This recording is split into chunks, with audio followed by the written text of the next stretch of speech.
ವೀಕ್ಷಕರಿಗೆ ನಮಸ್ಕಾರ. ಚಿನ್ನದ ಲೋಕ ಕಾರ್ಯಕ್ರಮಕ್ಕೆ ತಮಗೆಲ್ಲ ಸ್ವಾಗತ ಸುಸ್ವಾಗತ.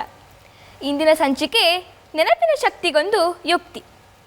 ಧೀ, ಧೃತಿ, ಸ್ಮೃತಿ ಇವುಗಳು ಮನುಷ್ಯನ ಮೆದುಳಿನ ವಿಶಿಷ್ಟ ಕಾರ್ಯಗಳು. ಧೀ ಎಂದರೆ ಬುದ್ಧಿಶಕ್ತಿ, ಧೃತಿ ಎಂದರೆ ಧೈರ್ಯ ಹಾಗೂ ಸ್ಮೃತಿ ಎಂದರೆ ಜ್ಞಾಪಕ ಶಕ್ತಿ. ಇವುಗಳ ಸಮತೋಲನೆ ಹಾಗೂ ಸದ್ಬಳಕೆಯಿಂದ ಮನುಷ್ಯ ವಿಶಿಷ್ಟ ಸಾಧನೆಗಳನ್ನೆಲ್ಲ ಮಾಡ್ಬೋದು. ಆದರೆ ಈಗಿನ ಬಹುತೇಕ ಮಕ್ಕಳು ತಮ್ಮ ಮೆದುಳನ್ನು ಟಿವಿ, ಮೊಬೈಲ್, ಲ್ಯಾಪ್ಟಾಪ್, ಕಂಪ್ಯೂಟರ್ಸ್ ಇತ್ಯಾದಿಗಳಲ್ಲಿ ಸುಭದ್ರವಾಗಿ ಇರಿಸಿದ್ದಾರೆ. ಇದರಿಂದಾಗುವ ದುಷ್ಪರಿಣಾಮಗಳು ನಮಗೆ ತಿಳಿದೇ ಇದೆ. ಇಂತಹ ಸಂದರ್ಭದಲ್ಲಿ ಮಕ್ಕಳಿನ ಸ್ಮೃತಿಶಕ್ತಿಯ ಸರ್ವತೋಮುಖ ಬೆಳವಣಿಗೆ ಅತಿ ಅವಶ್ಯಕವಾಗಿದೆ. ಈ ನಿಟ್ಟಿನಲ್ಲಿ ಕೆಲವರು ಸಾಕಷ್ಟು ಪರಿಶ್ರಮಗಳು ಕೂಡ ವಹಿಸುತ್ತಿದ್ದಾರೆ. ಅಂತಹದಲ್ಲಿ ಓರ್ವ ಖ್ಯಾತ ವ್ಯಕ್ತಿ ಶ್ರೀಮತಿ ವೈಷ್ಣವಿ ನವೀನ್ ಅವರು. ಮ್ಯಾಮ್, ನಮ್ಮ ಕಾರ್ಯಕ್ರಮಕ್ಕೆ ಆತ್ಮೀಯ ಸ್ವಾಗತ. ನಮಸ್ತೆ. ಶ್ರೀಮತಿ ವೈಷ್ಣವಿ ನವೀನ್ ಅವರು ಮೂಲತಃ ಇಂಜಿನಿಯರ್ ಆಗಿದ್ದರೂ ತಮ್ಮ ಮೆದುಳನ್ನು ವಿಶೇಷವಾಗಿ ತರಬೇತಿಗೊಳಿಸಿದ್ದಾರೆ. ಇವರು ಮೆಮೊರಿ ಸ್ಪೋರ್ಟ್ಸ್ನಲ್ಲಿ ಭಾರತದಲ್ಲಿ 4ನೇ ಸ್ಥಾನ ಹಾಗೂ ವಿಶ್ವದಲ್ಲಿ 28ನೇ ಸ್ಥಾನ ಪಡೆದುಕೊಂಡಿದ್ದಾರೆ. Memory and brain coach, speed math tutor, infantry educator ಇತ್ಯಾದಿ ಪರಿಣಿತಿಯಿಂದ ಸುಮಾರು 5,000ಕ್ಕೂ ಹೆಚ್ಚು ದೇಶ ವಿದೇಶಿ ವಿದ್ಯಾರ್ಥಿಗಳಿಗೆಲ್ಲ ತರಬೇತಿ ನೀಡಿದ್ದಾರೆ. ಇಂದಿನ ಸಂಚಿಕೆಯಲ್ಲಿ ಇವರು ತಮ್ಮ 7 ಶಿಷ್ಯರೊಂದಿಗೆ ಭಾಗವಹಿಸುತ್ತಿದ್ದು ಅವರ ಪ್ರತಿಭೆಗಳನ್ನು ತಮಗೆಲ್ಲ ತೋರಿಸಲಿದ್ದಾರೆ. ಹಾಗಾದರೆ ಬನ್ನಿ, ಇನ್ನೇಕೆ ತಡ, ಕಾರ್ಯಕ್ರಮವನ್ನು ಶುರು ಮಾಡೋಣ. ಮ್ಯಾಮ್, ನಮಸ್ಕಾರ. ನಮಸ್ತೆ. ಮ್ಯಾಮ್, ಈಗ ಸಾಮಾನ್ಯವಾಗಿ ನಮ್ಮಂಥ ಮಕ್ಕಳಿಗೆಲ್ಲ ಈ ಪರೀಕ್ಷೆಗಳು ಪೆಡಂಭೂತಗಳ ಥರ ಕಾಣುತ್ತೆ. ಯಾಕಂದರೆ ನಾವು ಮನೇಲಿ ಅದು ಎಷ್ಟೆಲ್ಲ ಓದಿರ್ತೀವಿ, ಆದರೆ ಎಕ್ಸಾಮ್ ಹಾಲಿಗೆ ಬಂದು ಕೂತ್ಬಿಟ್ರೆ ಅರ್ಧಕ್ಕರ್ಧ ಮರೆತೇ ಹೋಗ್ಬಿಡತ್ತೆ. ಸೊ ಇದಕ್ಕೆ ನಮ್ಮ ಮೆಮೊರಿ ಕಾರಣ. ಸೊ ಈ ಮೆಮೊರಿ ಅಂದರೆ ಎಕ್ಸಾಕ್ಟ್ಲಿ ಏನು ಮ್ಯಾಮ್?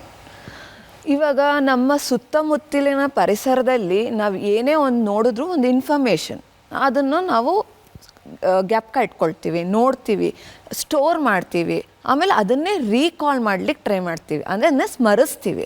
ಸೊ ಇದನ್ನು ಹೇಗಾಗತ್ತೆ ಪ್ರೋಸೆಸ್ಸು, ಹೇಗೆ ಆ ಇನ್ಫಾರ್ಮೇಷನ್ನ ಕಲೆಕ್ಟ್ ಮಾಡ್ತೀವಿ? ನಮ್ಮ ಪಂಚೇಂದ್ರಿಯಗಳ ಮೂಲಕ. ಅದು ನಮ್ಮ ಸೆನ್ಸ್ ಆರ್ಗನ್ಸ್ ಅಂತ ಹೇಳ್ತೀವಲ್ಲ, 5 ಸೆನ್ಸ್ ಆರ್ಗನ್ಸು, ಕಣ್ಣು, ಕಿವಿ, ಮೂಗು, ನಾಲಿಗೆ ಮತ್ತು ಚರ್ಮ. ಸೊ ಅದರಿಂದ ಸೆನ್ಸ್ ಮಾಡಿ ಅದು ಬ್ರೈನ್ಗೆ ಇನ್ಪುಟ್ ಕೊಡುತ್ತೆ. ಆ ಬ್ರೈನ್ ಇನ್ಪುಟ್ ಕೊಟ್ಟಾಗ ಅದು ಬ್ರೈನಲ್ಲಿ ಮೆಂಟಲ್ ಇಮೇಜಸ್ ಥರ ಸ್ಟೋರ್ ಆಗುತ್ತೆ. ಏನಿದು ಮೆಂಟಲ್ ಇಮೇಜರ್? ಪಿಕ್ಚರ್ ಆಕಾರದಲ್ಲಿ ಸ್ಟೋರ್ ಆಗುತ್ತೆ. ನಾವು ಆ ಪಿಕ್ಚರ್ನ ರೀಕಾಲ್ ಮಾಡಿದಾಗ ಅದನ್ನು ಮೆಮೊರಿ ಅಂತ ಹೇಳ್ತೀವಿ. ಈಗ ನೀನು ಜನರಲ್ ಆಗಿ ಮೂವಿ ನೋಡಿರ್ತೀವಿ, ಮೂವಿದು ಆ ಹೈಲೈಟ್ಸ್, ನಿಮಗೆ ಮೇನ್ ಥಿಂಗ್ಸು ನಿಮ್ಮನ್ನು ಕೇಳಿದಾಗ it is easy for you to recall, ಈಸಿಯಾಗಿ ನೀವು ಜ್ಞಾಪಕ ಇಟ್ಕೊತೀರ. ಅದೇ ನೆನ್ನೆ ಮೊನ್ನೆ ಮಾಡಿರೋ ಪಾಠ ಕೇಳಿದ್ರೆ ಅಷ್ಟು ಈಸಿಯಾಗಿ ಜ್ಞಾಪಕ ಇರೋಕ್ಕೆ ಸಾಧ್ಯನಾ? ಇಲ್ಲ. ಸೊ ಹಾಗಾಗಿ ಅದು ಯಾಕೆ ಸಾಧ್ಯ ಇಲ್ಲ? ಮೂವಿ ಹೇಗಿರುತ್ತೆ? ಪಿಕ್ಚರ್ ಬೈ ಪಿಕ್ಚರ್ ಬರುತ್ತೆ, ಅದು ಬ್ರೈನಿಗೆ ಇಷ್ಟ, ಹಾಗಾಗಿ ಅದು ಆ ಥರ ಡಿಸೈನ್ ಮಾಡಿರ್ತಾರೆ. ಬಟ್ ನಮ್ಮ ಟೆಕ್ಸ್ಟ್ ಬುಕ್ ಹೆಂಗಿರುತ್ತೆ? ಬರೀ ಟೆಕ್ಸ್ಟ್ ಕಂಟೆಂಟ್ ಅಲ್ವಾ? ಸೊ ಅಂಥದನ್ನು ನೋಡಿದಾಗ ಬ್ರೈನ್ಗೆ ಆಬ್ವಿಯಸ್ ಆಗಿ ನಮ್ಮ ಮೆದುಳಿಗೆ ಅದು ಇಂಟ್ರೆಸ್ಟಿಂಗ್ ಅಂತ ಅನಿಸಲ್ಲ. ಸೊ ಅದನ್ನು ಇಂಟ್ರೆಸ್ಟಿಂಗ್ ಆಗಿ ಮಾಡಬೇಕು ಅಂದರೆ ಅದನ್ನು ನಾವು ಪಿಕ್ಚರ್ ಲ್ಯಾಂಗ್ವೇಜಿಗೆ ಕನ್ವರ್ಟ್ ಮಾಡಬೇಕು. ಇವಾಗ ಕಂಪ್ಯೂಟ್ರಿಗೊಂದು ಭಾಷೆ ಇದೆ. ಯಾವ ಭಾಷೆ? ಬೈನರಿ ಭಾಷೆ. ಅದಕ್ಕೆ ಬರೀ 0 and 1 ಅರ್ಥ ಆಗುತ್ತೆ. ಅದೇ ನಮ್ಮ ಮೆದುಳಿನ ಭಾಷೆ ಪಿಕ್ಚರ್ ಭಾಷೆ. ಅದಕ್ಕೆ ಅರ್ಥ ಆಗೋದು ಪಿಕ್ಚರ್ ಮಾತ್ರ. ನಾವು ಏನೇ ಓದೋದಿದ್ರು ಆ ಪಿಕ್ಚರ್ ಮುಖಾಂತರ ಓದಿದಾಗ ಅದು ನಮಗೆ ಲಾಂಗ್ ಟರ್ಮಲ್ಲಿ ತುಂಬ ದಿನ ಜ್ಞಾಪಕ ಇರೋದಕ್ಕೆ ಸಾಧ್ಯವಾಗುತ್ತೆ. ಮ್ಯಾಮ್, ಈಗ ಸಾಕಷ್ಟು ಜನಕ್ಕೆ ನಮ್ಗೊಂಥರ ಮೆಮೊರಿ ಬ್ಯಾಡ್ ಇದೆ, ನಮ್ಗೆ ಯಾಕೆ ಈ ಥರ ಆಗ್ತಿದೆ ಅಂತ ಅನ್ಕೊತಾರೆ. ನಿಜನಾ? ಮೆಮೊರಿ ಬ್ಯಾಡ್ ಇರೋಕ್ಕೆ ಸಾಧ್ಯನಾ? ಆ ಥರ ಕೆಟ್ಟದು ಒಳ್ಳೆ ಮೆಮೊರಿ ಅಂತ, ಗುಡ್ ಆರ್ ಬ್ಯಾಡ್ ಅಂತ ಯಾವ ಮೆಮೊರಿನೂ ಇಲ್ಲ. It is just trained or untrained memory ಅಂತ ಹೇಳ್ತೀವಿ. ಸೊ ಅದು ಟ್ರೈನ್ ಮಾಡೋದ್ರಿಂದ ಮಾತ್ರ ಅದು ಗುಡ್ ಆಗೋಕ್ಕೆ ಸಾಧ್ಯ ಇದೆ. ಇಲ್ದಿದ್ರೆ ಅದು ಹುಟ್ಟಾನೆ ಎಲ್ಲ ಮನುಷ್ಯರಿಗೂ ಒಂದೇ ಥರ ಬ್ರೈನ್ ಕೊಟ್ಟಿರ್ತಾರೆ ದೇವರು. ಇಟ್ ಈಸ್ ನಾಟ್ ದಟ್ ಒಬ್ಬರಿಗೆ ಜಾಸ್ತಿ ಜ್ಞಾಪಕ ಶಕ್ತಿ ಇರೋ ಥರ, ಇನ್ನೊಬ್ಬರಿಗೆ ಕಮ್ಮಿ ಇರೋ ಥರ, ಆ ಥರ ಇರೋದಿಲ್ಲ. ಎಲ್ರಿಗೂ ಸಮವಾಗೇ ಇರುತ್ತೆ. ನಾವು ಅದನ್ನು ಹೆಂಗೆ ಯುಟಿಲೈಸ್ ಮಾಡ್ತೀವಿ ಅದ್ರ ಮೇಲೆ ಡಿಪೆಂಡ್ ಆಗುತ್ತೆ. ಸೊ ಹಾಗಾಗಿ ಗುಡ್ ಬ್ಯಾಡ್ ಅನ್ನೋ ಕಾನ್ಸೆಪ್ಟೇ ಇಲ್ಲ. It is just trained or untrained memory. Ma'am, ಈಗ ನೀವು ಮೆಮೊರಿ ಬಗ್ಗೆ ಹೇಳಿದ್ರಿ, ಇದರ ಒಂದು ಡೆಮೋ ಮಾಡಿ ನೋಡ್ಬೋದಾ? ಎಸ್. ನಮಸ್ಕಾರ ಕೃಷ್ಣ. ನಮಸ್ಕಾರ ವೀಕ್ಷಕರೇ, ಈ ಬಾಲಕ ಕೇವಲ 4 ವರ್ಷ, ಆದರೆ ಇವನು 60 ಸಂವತ್ಸರಗಳ ಹೆಸರು ಹೇಳ್ತಾನಂತೆ. ಇದನ್ನು ನೋಡೋಣ. ಪ್ರಭವ ವಿಭವ ಶುಕ್ಲ ಪ್ರಮೋದ ಪ್ರಜೋತ್ಪತ್ತಿ ಅಂಗಿರಸ ಶ್ರೀಮುಖ ಭಾವ ಯುವ ಧಾತೃ ಈಶ್ವರ ಬಾಹುಧನ್ಯ ಪ್ರಮತಿ ವಿಕ್ರಮ ವೃಷ ಚಿತ್ರಭಾನು ಭವಾನು ತಾರಣ ಭಾತೀವ ಜಯ ಸರ್ವಜಿತ್ ಸರ್ವದರಿ ವಿರೋಧಿ ವಿಕೃತ ಕರ ನಂದನ ವಿಜಯ ಜಯ ಮನ್ಮಥ ದುರ್ಮುಖಿ ವಿಳಂಬಿ ವಿಳಂಬಿ ಕಾಡಿ ಶರ್ವಡಿ ಶೋಭಕುಟ್ಟು ಮೇಘಾಸ ಪರಾಭವ ಕೀಲಕ ಸೌಮ್ಯ ಸಾಧಾರಣ ವಿರೋಧಿ ಕೃತಪರಿಧಾವಿ ಕಾಮದೀಚ ಆನಂದ ರಾಕ್ಷಸ ಪಿಂಗಳ ಕಾಳಲುಕ್ತಿ ಸಿದ್ಧತ್ರಿ ರೌದ್ರಿ ದುರ್ಮುಖಿ. ಅಬ್ಬಾ, ನೋಡಿದ್ರಲ್ಲ ವೀಕ್ಷಕರೇ, ಎಷ್ಟೋ ಜನಕ್ಕೆ ಸಂವತ್ಸರಗಳು 60 ಇದೆ ಅನ್ನೋದೇ ತಿಳಿದಿರಲ್ಲ. ಅದರಲ್ಲಿ ಈ ಪುಟ್ಟ ಬಾಲಕ ಚಾಚು ತಪ್ಪದೆ ಎಷ್ಟು ಚೆನ್ನಾಗಿ ಹೇಳ್ದ ನೋಡಿ. Very good. Thank you Krishna. Thank you. Ma'am, ಈಗ ನಮ್ಮ ಮೆಮೊರಿಗೆ ಅಧಿಷ್ಠಾನ ಅಂದರೆ ನಮ್ಮ ಮೆದುಳು ಅಂದರೆ ಬ್ರೇನ್. ಸೊ ಈ ಬ್ರೇನ್ ಹಾಗೂ ಬ್ರೇನ್ ಪಾರ್ಟ್ಸ್ ಇವುಗಳ ಬಗ್ಗೆ ಸ್ವಲ್ಪ ಮಾಹಿತಿ ಕೊಡ್ತೀರಾ? ಎಸ್ ಶರದಿ. ಸೊ ಬ್ರೇನಲ್ಲಿ ಬಲಭಾಗ ಮತ್ತು ಎಡಭಾಗ, ಲೆಫ್ಟ್ ಆ್ಯಂಡ್ ರೈಟ್ ಬ್ರೇನ್ ಅಂತ ಇರುತ್ತೆ. Okay. Left brain right part of the ಬಾಡಿಗೆ ಕನೆಕ್ಟ್ ಆಗಿರುತ್ತೆ. Okay. ಅದೇ right brain left part of the ಬಾಡಿಗೆ ಕನೆಕ್ಟ್ ಆಗಿರುತ್ತೆ. ಸೊ ಇವಾಗ ರೈಟ್ ಹ್ಯಾಂಡೆಡ್ ಪರ್ಸನ್ ತುಂಬ ಜನ ರೈಟ್ ಹ್ಯಾಂಡಲ್ಲಿ ಬರಿತೀವಲ್ಲ, ಸೊ ಏನಾಗುತ್ತೆ, ಆಟೋಮೆಟಿಕಲಿ ಲೆಫ್ಟ್ ಬ್ರೇನ್ ಸ್ಟಿಮ್ಯುಲೇಟ್ ಆಗ್ತಾ ಹೋಗುತ್ತೆ. ಕೆಲವು ಪೀಪಲ್ಲು ಲೆಫ್ಟ್ ಹ್ಯಾಂಡಲ್ಲಿ ಬರೀತಾರೆ ಎಡಗೈಯಲ್ಲಿ, ಅವ್ರಿಗೆ ರೈಟ್ ಬ್ರೇನ್ ಆ್ಯಕ್ಟಿವೇಟ್ ಆಗ್ತಾ ಹೋಗುತ್ತೆ. ಸೊ ಏನಾಗ್ತದೆ, ಮೋಸ್ಟ್ ಆಫ್ ಅಸ್ ಮೆಜಾರಿಟಿ ಏನು ನಾವಿರೋದು right handed people. So left brain ಮಾತ್ರ ಯೂಸ್ ಮಾಡ್ತಾ ಇದ್ದೀವಿ. ಲೆಫ್ಟ್ ಬ್ರೇನ್ ಬಂದು ಲಾಜಿಕಲ್ ಬ್ರೇನ್ ಅಂತ ಹೇಳ್ತೀವಿ, ರೈಟ್ ಬ್ರೇನ್ ಬಂದು ಕ್ರಿಯೇಟಿವ್ ಬ್ರೇನ್ ಅಂತ ಹೇಳ್ತೀವಿ. ಸೊ ಆ ಕ್ರಿಯೇಟಿವಿಟಿ ನಾವು ಯೂಸ್ ಮಾಡ್ತಿಲ್ಲ. ಸೊ ಅದು ನಮಗೆ ಬೇಕಾಗಿರೋದು ಹೋಲಿಸ್ಟಿಕ್ ಬ್ರೇನ್ ಬೇಕು ನಮಗೆ. ಆಮೇಲೆ ನಮ್ಮ ಮೆದುಳಲ್ಲಿ ಲೆಫ್ಟ್ ಆ್ಯಂಡ್ ರೈಟ್ ಬ್ರೇನ್ ಮಧ್ಯದಲ್ಲಿ ಹಿಪೋ ಕ್ಯಾಂಪಸ್ ಅಂತ ಒಂದು ಪಾರ್ಟ್ ಇದೆ. ಈಗ ಏನಾಗುತ್ತೆ, ಇದರಲ್ಲಿ ಶಾರ್ಟ್ ಟರ್ಮ್ ಮೆಮೊರಿ ಒಂದಿದೆ, ಲಾಂಗ್ ಟರ್ಮ್ ಮೆಮೊರಿ ಅಂತ. ಶಾರ್ಟ್ ಟರ್ಮ್ ಮೆಮೊರಿ ಅಂದರೆ ಇವತ್ತು ಓದ್ತೀವಿ, ನಾಳೆವರೆಗೂ ಜ್ಞಾಪಕ ಇರುತ್ತೆ, ಮರ್ತೋಗ್ಬಿಡ್ತೀವಿ. ಲಾಂಗ್ ಟರ್ಮ್ ಮೆಮೊರಿ ಇವಾಗ ತಿಂಗಳಾನ್ಗಟ್ಲೆ ಓದ್ತೀವಿ, ಏನಕ್ಕೆ ಎಕ್ಸಾಮ್ಗೋಸ್ಕರ ಓದ್ತೀವಿ, that becomes our long term memory. ಇವಾಗ ಲಾಂಗ್ ಟರ್ಮ್ ಮೆಮೊರಿ ಅನ್ನೋದು it is almost emotionally connect ಆಗುತ್ತೆ. ಈಗ ನಿನಗೆ ಒಂದು ನಿನ್ನ ಸಕ್ಸಸ್ ಕಂಡಿರೋ ಒಂದು ಕ್ಷಣ, ನಿನ್ನ ಹ್ಯಾಪಿಯೆಸ್ಟ್ ಮೂಮೆಂಟ್ ಯಾವುದು, ನಿನ್ನ ಖುಷಿ ಪಟ್ಟಿರೋ ಕ್ಷಣ ಯಾವುದು ಅಂದರೆ ನಿಂಗೆ ಜ್ಞಾಪಕ ಇರುತ್ತಲ್ವಾ. ಸೊ ಆ ಥರ ಕನೆಕ್ಟ್ ಆಗಿರುತ್ತೆ ಲಾಂಗ್ ಟರ್ಮ್ ಮೆಮೊರಿ. ಸೊ ಈ ಶಾರ್ಟ್ ಟರ್ಮ್ ಮೆಮೊರಿನೋ ಲಾಂಗ್ ಟರ್ಮ್ ಮೆಮೊರಿ ಕನ್ವರ್ಟ್ ಮಾಡೋದೇ ಹಿಪೋ ಕ್ಯಾಂಪಸ್. ಆ ಹಿಪೋ ಕ್ಯಾಂಪಸ್ಗೆ ನಾವು ಹೆಂಗೆ ಇನ್ಪುಟ್ ಕೊಡಬೇಕು, ರೈಟ್ ಬ್ರೈನ್ ಅಂದರೆ ಕ್ರಿಯೇಟಿವ್ ಬ್ರೈನು ಸ್ಟಿಮ್ಯುಲೇಟ್ ಮಾಡಿದಾಗ ಆ ಹಿಪೋ ಕ್ಯಾಂಪಸ್ಗೆ ಇನ್ಪುಟ್ ಹೋಗುತ್ತೆ. ಆವಾಗ ಏನೇ ಇನ್ಫಾರ್ಮೇಷನ್ ಇದ್ದರೂ ಅದು ಲಾಂಗ್ ಟರ್ಮ್ ಮೆಮೊರಿ ಆಗಿ ಕನ್ವರ್ಟ್ ಆಗುತ್ತೆ. ಓಕೆ, ಇದೊಂದು ಡೆಮೋ ಮಾಡಿ ನೋಡ್ಬೋದಾ ಮ್ಯಾಮ್? ಖಂಡಿತ, ಎಸ್. ಸೊ ಈಗ ಇನ್ನೊಂದು ಪ್ರತಿಭೆ ಬರ್ತಿರೋದು ಆದ್ಯ. ಈ 6 ವರ್ಷದ ಪೋರಿ ಕರ್ನಾಟಕದ ಎಲ್ಲ ಜಿಲ್ಲೆಗಳ ಹೆಸರನ್ನ ಮೆಮೊರೈಸ್ ಮಾಡ್ತಾಳಂತೆ. ಸೊ ಇದನ್ನ ಒಂದು ಡೆಮೋ ಮಾಡಿ ನೋಡೋಣ. ನಮಸ್ಕಾರ ಆದ್ಯ. ಈಗ ನೀನು ಕರ್ನಾಟಕದ ಎಲ್ಲ ಬೆಂಗಳೂರು ಹೇಳ್ತೀಯಂತೆ, ಅದು ನಮ್ಮ ವೀಕ್ಷಕರ ಮುಂದೆ ಹೇಳ್ಬೋದಾ? Bagalkot, Bengaluru urban, Bengaluru rural, Belagavi, Ballari, Bidar, Chikkaballapur, Chamarajanagar, Chikkamagaluru, Chitradurga, Dakshina Kannada, Davanagere, Dharwad, Gadag, Kalaburagi, Hassan, Haveri, Kodagu, Kolar, Koppal, Mandya, Mysuru, Raichur, Ramanagara, Shivamogga, Tumakuru, Udupi, Uttara Kannada, Vijayapura, Vijayanagara, Yadgir. ಅಬ್ಬಾ, ನೋಡಿದ್ರಲ್ಲ ವೀಕ್ಷಕರೇ, ಈ ಪುಟ್ಟ ಪೋರಿ ಎಷ್ಟು ಚೆನ್ನಾಗಿ ಕರ್ನಾಟಕದ ಎಲ್ಲ ಜಿಲ್ಲೆಗಳ ಹೆಸರು ಹೇಳಿದ್ಲು. Thank you Adya, very excellent. Thank you. ಈಗ ಜಿಲ್ಲೆಗಳ ಬಗ್ಗೆ ಕೇಳಿದ್ದಾಯಿತು. ನೆಕ್ಸ್ಟು ಭಾರತ ರತ್ನ ಅವಾರ್ಡ್ಸ್ ಬಗ್ಗೆ ಕೇಳೋಣ. ಈಗ ಇನ್ನೊಂದು ಅಮೋಘ ಪ್ರತಿಭೆ ಬರ್ತಿರೋದು ಶ್ರೇಯಾ. ಈ ಹುಡುಗಿ ಭಾರತ ರತ್ನ ಅವಾರ್ಡೀಸ್ ಹೆಸರನ್ನೆಲ್ಲ ಹೇಳ್ತಾಳೆ. ಸೊ ಇದನ್ನು ಒಂದ್ಸಲಿ ಕೇಳೋಣ. ನಮಸ್ಕಾರ ಶ್ರೇಯಾ.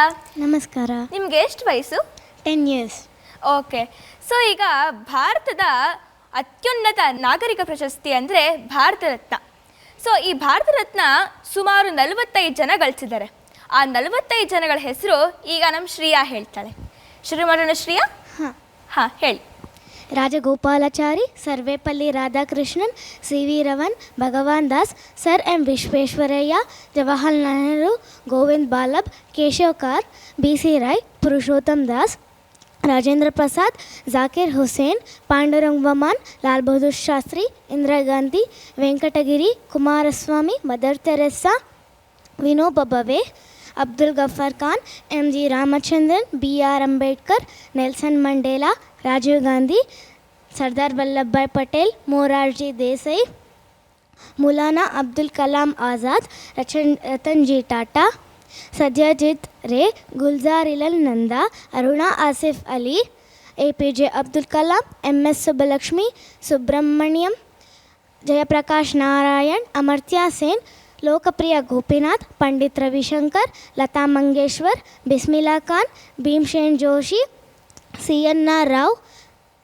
ಸಚಿನ್ ತೆಂಡೂಲ್ಕರ್, ಅಟಲ್ ಬಿಹಾರಿ ವಾಜಪೇಯಿ, ಪಂಡಿತ್ ಮದನ್ ಮೋಹನ್, ನಾನಾಜಿ ದೇಶ್ಮುಖ್, ಭೂಪೇಂದ್ರ ಕುಮಾರ್, ಪ್ರಣಬ್ ಮುಖರ್ಜಿ. ಅಬ್ಬಾ, ನೋಡಿದ್ರಲ್ಲ ವೀಕ್ಷಕರೇ, ಎಷ್ಟು ಚೆನ್ನಾಗಿ ಹೇಳ್ತು ಈ ಮಗು. Very nice Shreya.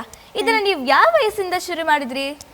6 months August last ಮಂತಿಂದ ಪ್ರಾಕ್ಟೀಸ್ ಮಾಡ್ತಾ ಇದ್ದೀನಿ. ಓಕೆ. ಸೊ ಈಗ ನೀವು ಈ ರೀತಿಯಾದಂಥ ಆ್ಯಕ್ಟಿವಿಟೀಸ್ನೆಲ್ಲ ಇನ್ವಾಲ್ವ್ ಆಗ್ತಿದ್ದೀರಲ್ಲ, ನಿಮ್ಮ ಅಕಾಡೆಮಿಕ್ಸಲ್ಲಿ ಹೇಗಿದೆ? ಅಂದರೆ ಏನೋ ಪ್ರಭಾವ ಆಗ್ತಾ ಇಲ್ವಾ?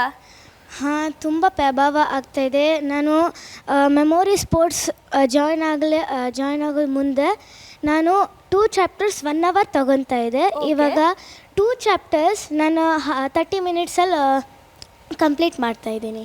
Wow, very nice Shreya. So ನಿಮ್ಮ ಪ್ರತಿಭೆಯನ್ನು ಹಂಚ್ಕೊಂಡಿದ್ದಕ್ಕೆ ನಿಮಗೆ ಧನ್ಯವಾದಗಳು. Thank you. ಮ್ಯಾಮ್, ನಮ್ಮ ಯಾವುದೇ ಚಟುವಟಿಕೆಗಾಗಲಿ ಅಥವಾ ವಿಕಾಸಕ್ಕಾಗಲಿ ನಮ್ಮ ಮೆಮೊರಿ ತುಂಬಾ ಮುಖ್ಯ. ಆದರೆ ಕೆಲವ್ರಿಗೆ ಮೆಮೊರಿ ತುಂಬ ಚೆನ್ನಾಗಿದ್ರೆ ಇನ್ನು ಕೆಲವ್ರಿಗೆ ತುಂಬ ಡಲ್ ಇರುತ್ತೆ. ಸೊ ಅವರೆಲ್ಲ ಈ ಮೆಮೊರಿ ಇಂಪ್ರೂವ್ ಮಾಡ್ಕೊಳ್ಳೋಕ್ಕೆ ಸಾಧ್ಯನಾ ಮ್ಯಾಮ್? ಅದ್ರ ಬಗ್ಗೆ ಸ್ವಲ್ಪ ಹೇಳ್ತೀರಾ? ಖಂಡಿತ ಸಾಧ್ಯ ಇದೆ ಶರದಿ. ಸೊ ಇವಾಗ ನಿನಗೆ ಬಾಡಿ ಬಿಲ್ಡರ್ ಇಲ್ಲ ವೇಟ್ ಲಿಫ್ಟರ್ಸ್ ಬಗ್ಗೆ ಗೊತ್ತಾ ನಿನಗೆ? ಸೊ ಅವ್ರು ಏನು ಮಾಡ್ತಾರೆ, ಎಷ್ಟು kg ಎತ್ತಬಹುದು ಅವರು? ಒಂದು 10, ಅವರು 100-150 kg ಎತ್ತಬಹುದು, ಅರ್ಥ ಗೊತ್ತಾ? ಸೊ ಅವ್ರು ಇವಾಗ ಒಲಿಂಪಿಕ್ಸಲ್ಲೆಲ್ಲ ಪಾರ್ಟಿಸಿಪೇಟ್ ಮಾಡ್ತಾರಲ್ಲ, 100-150 kg ಎತ್ತುತ್ತಾರೆ. ಸೊ ನಿನಗೆ ಅನ್ಸುತ್ತಾ ಅವ್ರು ಒಂದೇ ದಿನದಲ್ಲಿ 150 kg ಎತ್ತಕ್ಕಾಗತ್ತಾ ಅಂತ? ಇಲ್ಲ ಆಂಟಿ, ಪ್ರಾಕ್ಟೀಸ್ ಬೇಕಾಗುತ್ತೆ. ಪ್ರಾಕ್ಟೀಸ್ ಬೇಕಾಗತ್ತೆ. ಸೊ ಏನು ಮಾಡ್ತಾರೆ, ಪ್ರಾಕ್ಟೀಸಲ್ಲಿ ಫಸ್ಟ್ ಡೇ ಪ್ರಾಕ್ಟೀಸ್ ಮಾಡಿದಾಗ 5 kg ಎತ್ತಿಸ್ತಾರೆ, ಅದ್ರ ಮೇಲೆ ಇನ್ನೊಂದು 5 kg ಹಾಕ್ತಾರೆ, 10 kg, 20 kg, 30 kg, ಈ ಥರ ಇನ್ಕ್ರೀಸ್ ಮಾಡ್ತಾ ಮಸಲ್ನ ಬಿಲ್ಡ್ ಮಾಡ್ತಾ ಹೋಗ್ತಾರೆ.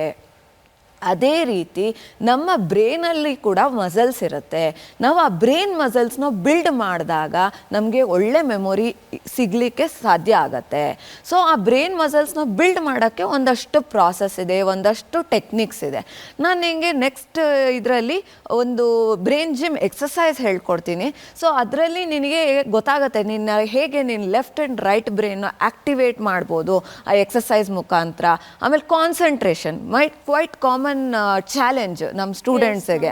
ಸೊ ಕಾನ್ಸಂಟ್ರೇಷನ್ನು, ಡಿಸ್ಟ್ರಾಕ್ಷನ್ನು ಅದೆಲ್ಲ ಕಾನ್ಸಂಟ್ರೇಷನ್ ಮಾಡೋಕ್ಕಾಗ್ತಿಲ್ಲ, ಫೋಕಸ್ ಮಾಡೋಕ್ಕಾಗ್ತಿಲ್ಲ. ಸೊ ಆ ಫೋಕಸ್ ಬರಬೇಕು ಅಂದರೆ ಏನು ಮಾಡಬೇಕು ಅದನ್ನೆಲ್ಲ ತಿಳಿಸ್ಕೊಡ್ತೀನಿ ನಾನು. Okay ma'am. ಸೊ ಇದನ್ನು ಒಂದು ಡೆಮೋ ಮಾಡಿ ನೋಡ್ಬೋದಾ ಮ್ಯಾಮ್? ಎಸ್, ಖಂಡಿತ ಮಾಡ್ಬೋದು. ಈಗ ಇನ್ನೊಂದು ಪ್ರತಿಭೆ ಧನ್ವಿ. ನಮಸ್ಕಾರ ಧನ್ವಿ. ನಮಸ್ತೆ. ಧನ್ವಿ, ನೀವು ವಿಶ್ವದಲ್ಲಿ ನಡೆದಿರೋ ಎಲ್ಲ ಆವಿಷ್ಕಾರಗಳು ಮತ್ತು ಅದನ್ನು ಮಾಡಿದಂಥ ವ್ಯಕ್ತಿಗಳ ಬಗ್ಗೆ ಎಲ್ಲ ತಿಳ್ಕೊಂಡಿದ್ದೀರಾ. ಅದನ್ನು ನಮ್ಮ ವೀಕ್ಷಕರಿಗೂ ಹೇಳ್ಬೋದಾ? ಹಾಂ. ಈಗ ನಾನು ಇನ್ವೆನ್ಷನ್ಸ್ನ ಹೇಳ್ತೀನಿ, ಅದರ ಇನ್ವೆಂಟರ್ಸ್ನ ನೀವು ಹೇಳಿ. Okay. Television, John Logie Baird. Telephone, Alexander Graham Bell. Car, Karl Benz. Aeroplane, Wright brothers. Penicillin, Alexander Fleming, fountain pen, Waterman, air conditioner, Willis Carrier, steam engine, James Watt, electric bulb, Thomas Alva Edison, safety pin, Walter Hunt, calculator, Blaise Pascal, carbon paper, Ralph Wedgwood, safety lift, E.G. Otis, revolver, Samuel Colt, safety razor, King Camp Gillette, exams, Henry Fischel, match sticks, John Walker, periodic table, Mendeleev, computer, Charles Babbage, dynamite. Alfred Nobel. ಅಬ್ಬಬ್ಬಾ ಧನ್ವಿ, ನೀವಂತೂ ಎಂಡಲ್ಲಿ ಸಾಸಿವೆ ಸಿಡ್ದ ಹಾಗೆ ಪಟ ಪಟ ಪಟ ಹೇಳಿಬಿಟ್ರಿ. ಅದೇ ರೀತಿ Nobel prize winners ನಮ್ಮ ವೀಕ್ಷಕರಿಗೆ ಹೇಳ್ಬೋದಾ? Huh. ಓಕೆ, ಶುರು ಮಾಡಿ. Ronald Rose, Medicine, Rudyard Kipling, Literature, Rabindranath Tagore, Literature, C.V. Raman, Physics, Hargobind Kuran, Medicine, Mother Teresa, Peace, Subramanyam Chandrasekhar, Physics, Amartya Sen, Economics, V.S. Naipaul, Literature, Venkatraman Ramakrishnan, Chemistry, Kailasa Satyarthi, Peace, Abhijit Banerjee, Economics. ಅಬ್ಬಾ, ಅರಳು ಹುರಿಯೋ ಹಾಗೆ ತುಂಬ ಚೆನ್ನಾಗಿ ಹೇಳ್ತೀರಿ ಧನ್ವಿ, ಧನ್ಯವಾದಗಳು.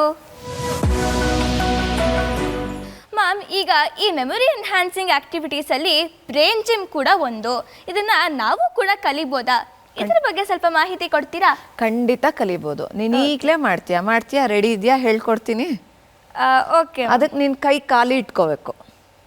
Okay ನೋಡು, 2 ಕೈಗಳು ಹಿಂಗಿಟ್ಕೋ. ಸೊ ರೈಟ್ ಹ್ಯಾಂಡಲ್ಲಿ victory symbol, okay. Left hand 2 ಮಧ್ಯದ ಫಿಂಗರ್ಸು. ಓಕೆನಾ? ವಿಕ್ಟ್ರಿ ಸಿಂಬಲು ಲೆಫ್ಟ್ ಹ್ಯಾಂಡಲ್ಲಿ ಈ ಮಿಡಲ್ ಆ್ಯಂಡ್ ರಿಂಗ್ ಫಿಂಗರ್. ಓಕೆನಾ? ಹಿಂಗೆ ಇಟ್ಕೊಂಡಿದ್ದೀವಿ. ಟಾಗಲ್ ಮಾಡಬೇಕು, ಅಂದರೆ ಇದನ್ನು ಚೇಂಜ್ ಮಾಡಬೇಕು. ಇದು ವಿಕ್ಟ್ರಿ ಆಗಬೇಕು, ಇಲ್ಲಿ ಮಧ್ಯದ 2 ಬೆರಳು ಇಲ್ಲಿ ಬರಬೇಕು. Okay ma'am. ಟಾಗಲ್ ಮಾಡಿ, ನಿಧಾನಕ್ಕೆ ಮಾಡು ಆಗತ್ತೆ. ನೋಡು, ಮತ್ತೆ ಟಾಗಲ್ ಮಾಡು.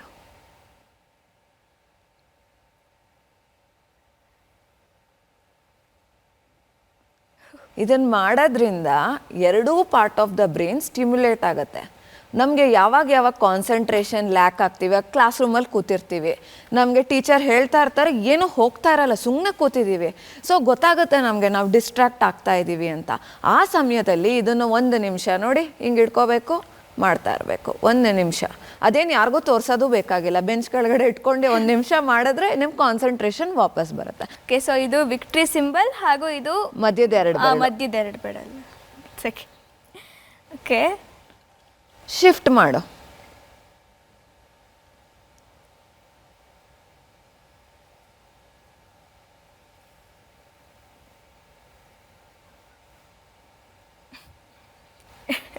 ಅಯ್ಯವ್ವ ಮ್ಯಾಮ್, ಮನೆಗೆ ಹೋಗಿ ಮಾಡ್ತೀನಿ ಮ್ಯಾಮ್, ಇದು ಯಾಕೋ. ಇನ್ನೊಂದು ಸ್ವಲ್ಪ ಈಸಿ ಇದೆ, ಆಯ್ತಾ?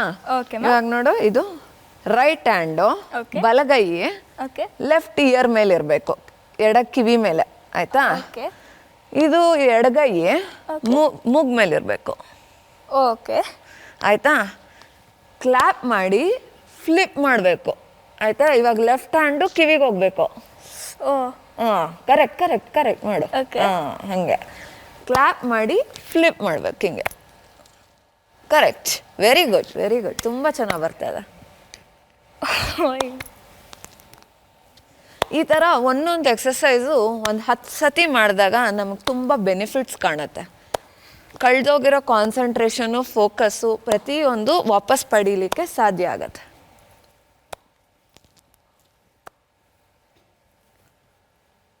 ಇನ್ನೊಂದು ಹೇಳ್ಕೊಡ್ಲಾ? ಲಾಸ್ಟ್ ಒನ್ನು ಟ್ರೈ ಮಾಡಿ, ಈಸಿ ಹೇಳ್ಕೊಡ್ತೀನಿ. Okay ma'am. ದೇವ್ರಿಗೆ ಮಂಗಳಾರತಿ ಹೆಂಗೆ ಮಾಡ್ತೀವಿ ನಾವು? ಮ್ಯಾಮ್, ಎಡಗೈಯಲ್ಲಿ ಗಂಟೆ, ಬಲಗೈಲಿ ಆರತಿ, ಆಯಿತಾ? ಹಿಂಗೆ ಮಾಡ್ತೀವಿ.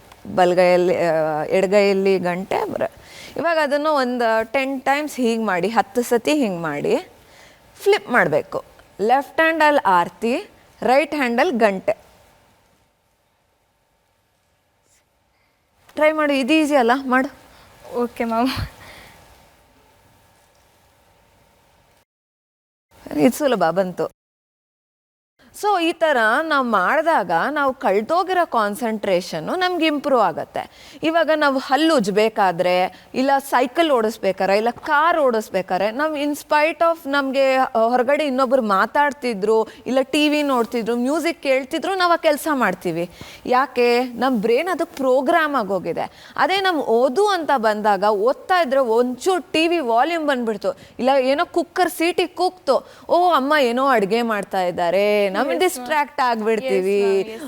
ಸುವಾಸನೆ ಬರ್ತಾ ಇದೆ, ನಮ್ಮ ಎಲ್ಲ ಪಂಚೇಂದ್ರಿಯಗಳು ಆಕ್ಟಿವೇಟ್ ಆಗ್ಬಿಡುತ್ತೆ ಆ ಮೂಮೆಂಟ್ಗೆ. ಯಾರೋ ಬಂದ್ರು, ಬೆಲ್ ಹೊಡಿತು, ಓ ಯಾರೋ ಬಂದ್ರು. ಸೊ ಹಾಗಾಗಿ ಆ ಥರ ಡಿಸ್ಟ್ರಾಕ್ಷನ್ ಆದಾಗಲೂ ನಾವು ಫೋಕಸ್ ಮಾಡಬೇಕು ಅಂದರೆ ನಮ್ಮ ಬ್ರೈನ್ ಅದಕ್ಕೆ ಪ್ರೋಗ್ರಾಮ್ ಆಗಬೇಕು. ಪ್ರೋಗ್ರಾಮಿಂಗ್ ಮಾಡೋದು ಹೇಗೆ?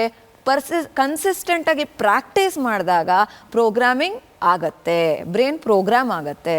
ಬ್ರೈನು ನಮ್ಮ ಹಾಳಾಗಬೇಕು, ನಮ್ಮ ಮೆದುಳು ನಮ್ಮ ಮಾತು ಕೇಳಬೇಕು, ನಾವು ಅದ್ರ ಮಾತು ಕೇಳಬಾರ್ದು.